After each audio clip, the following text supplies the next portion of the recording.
কিছু জিনিস বাইরে থেকে দেখতে যতটা সুন্দর হয় সেটা কিন্তু ভিতর থেকে দেখতে ততটা সুন্দর নাও হতে পারে।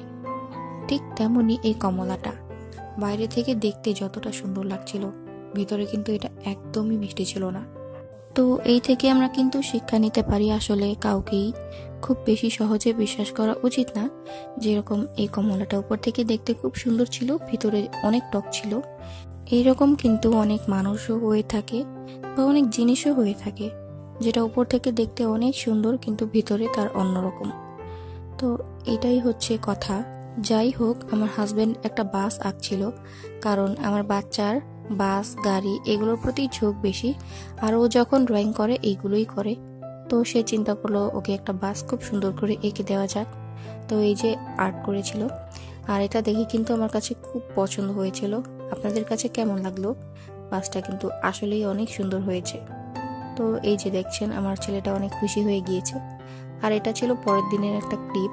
ও হচ্ছে নামাজে যাবে, শুক্রবার ছিল, ওর দাদার সাথে নামাজ পড়তে যায়। তো আমি কখনোই ওকে বাধা দিই না, ছোট হলেও ও কিন্তু নামাজ পড়তে যেতে অনেক আগ্রহী।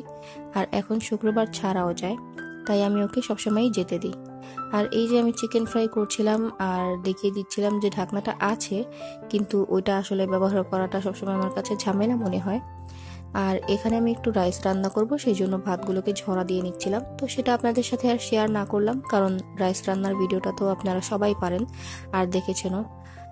যাই হোক, আমি এরপরে হচ্ছে বাবুর কাপড়গুলো ধুয়ে একটু নেড়ে দিচ্ছিলাম, কারণ হচ্ছে আমাদের হেল্পিং হ্যান্ড হচ্ছে আসেনি।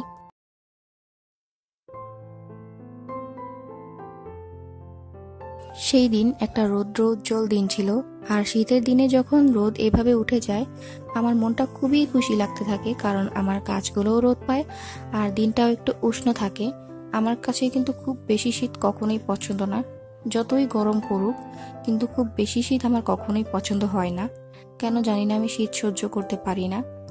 আচ্ছা যাই হোক, খুব বেশি গরমও কিন্তু আমার পছন্দ না। এই যে আমার মানি প্ল্যান্টটা, এখানে নতুন এই যে গাছটা দেখছেন, এটা কিন্তু নতুন হয়েছে আর একটা পাতা হলুদ হয়ে গিয়েছে।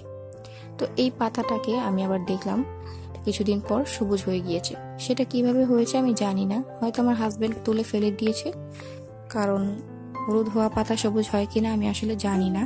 আর এই যে এই গাছটার নাম আমি আসলে সঠিক জানি না, সার্চ করতে হবে, কিন্তু এটাতেও নতুন পাতা এসেছে।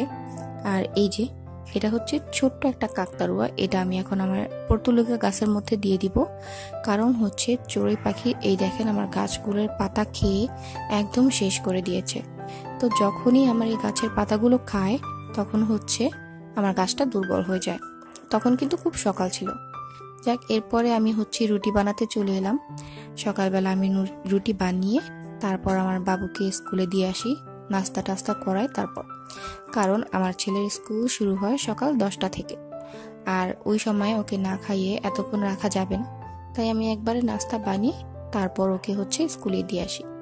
বাচ্চাদেরকে হাতে খড়ি থেকে নিয়ে শুরু করে স্কুলের সাথে অভ্যস্ত করাটা আমার কাছে মনে হয় অনেক কঠিন কাজ, কারণ ওরা প্রথম প্রথম লেখাপড়া করতে অনেক সময় লাগে, বুঝতে সময় লাগে, আবার স্কুলের সাথে অভ্যস্ত হতেও সময় লাগে, কান্নাকাটি করে।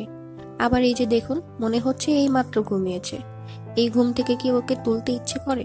তারপরেও তুলতে তো হবে।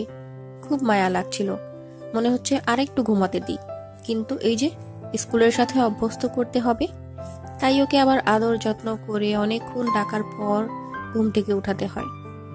আবার যখন উঠে যায় স্কুলে গিয়েও অনেকক্ষণ দেখা যায় ঝুমতে থাকে, তারপরও বাচ্চাদের আস্তে আস্তে অভ্যাস হয়ে যায়, এই আর কি।